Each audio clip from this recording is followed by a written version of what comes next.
Hello everyone, Assalamualaikum. It's me Rajan Tamanna and welcome to my another vlog video. Guys, আজকে আমি আপনাদের মাঝে নতুন আরেকটা ভিডিও নিয়ে চলে আসছি। তো আজকে আমাদের বাসায় হচ্ছে কিছু মেহমান আসবে, তো ওদের জন্য কি কি আয়োজন করছি ওই ভিডিওটাই আপনাদের সাথে শেয়ার করব। তো কথা না বাড়িয়ে চলেন ব্লগটা শুরু করি। আর এইখানে আমি আমাদের সকালে নাস্তার জন্য নুডলস রান্না করতেছিলাম।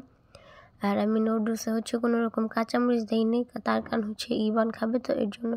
তো আম্মু আসার আগে আমি ডিম সিদ্ধটা করে ফেলছিলাম আর এদিকে ডাউল বসাই দিয়েছিলাম। তো এই তো আর কি। তা এর মাঝে আমি মশলার প্যাকেটগুলো ছিঁড়তে পারতেছিলাম না, তারপর আপনাদের ভাইয়াকে বলি যে তুমি মশলার প্যাকেটগুলো ছিঁড়ে দাও। তো এখন আসি আমরা মেন কাজে। খাওয়া দাওয়া শেষ করে দেন আমরা সবাই কাজে লেগে পড়ি। তো এই তো, আর এখানে মাটির চুলার মধ্যে রান্না হইতেছিল, তো ওইটাই দেখানো হইতেছিল আপনাদেরকে। তো এইদিকে আমরা কাজ করতেছি আর ইবানের দুষ্টামির কোনো শেষই হয় না। ও খেলতেছিল, দুষ্টামি করতেছিল, সব মিলে অনেক বেশি মজা করতেছিল ও।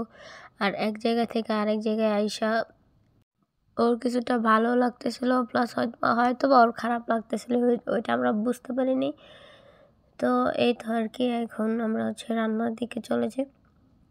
আর এদিকে আমি আম্মুকে মুরগিটা রেডি করে দিতেছিলাম। আর আম্মু যখন লাকড়ি আনতেছিল তখন ইবানও আম্মুর কাছ থেকে চাইতেছিল যে দিতে, ও একটু হেল্প করবে কাজে। তো এই তো আর কি, এভাবে দুষ্টামি ফাইজলামির মাধ্যমে আমরা রান্নাটা কমপ্লিট করি। ওরা টানতেছিলাম, ও যাইতেছিল না। ওর বাবা ওরা টানতেছিল, ও যাইতেছিল না। ও অন্যান্যরা দেখতে একটু বেশি ইমোশনাল হয়ে পড়ে কেন জানি। তো এখানে আম্মু রান্না করতেছে ওইদিকে, আর আমি এদিকে প্লেট বাটি যা আছে সব কিছু রেডি করে রাখতেছি ধুয়ে। তো এই তো সব কিছু ধুয়ে রেডি করে রাখছি। আর এখন আমি আপনাদেরকে দেখাবো যে মেহমানদের জন্য কি কি রান্না করছি।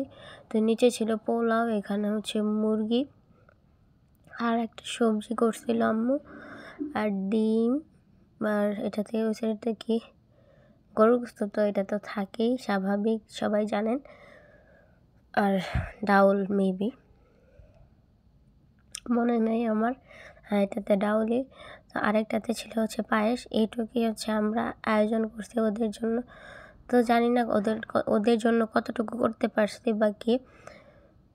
আর এখানে অল্প করে একটু সাদা ভাত রান্না করা হয়েছিল, কারণ আমার একটা বোনের জামাই আছে, বোনের জামাই না সরি ননদের জামাই আর কি। ও আর কি পোলাও এত বেশি খাইতে পারে না, যার জন্য আর কি ওর জন্য বিশেষ করে রান্না করা হয়েছে। তো ও তো বোনই আমার।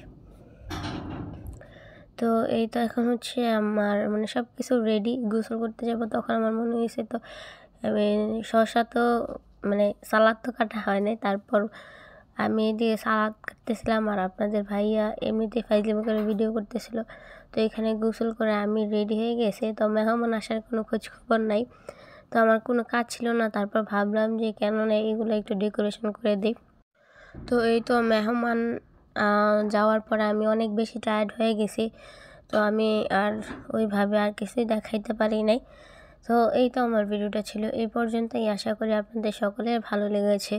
যদি আমার ভিডিওটা আপনাদের ভালো লেগে থাকে তাহলে আমার চ্যানেলটাকে সবাই সাবস্ক্রাইব করবেন। সবাই ভালো থাকবেন, সুস্থ থাকবেন। খোদা হাফিজ।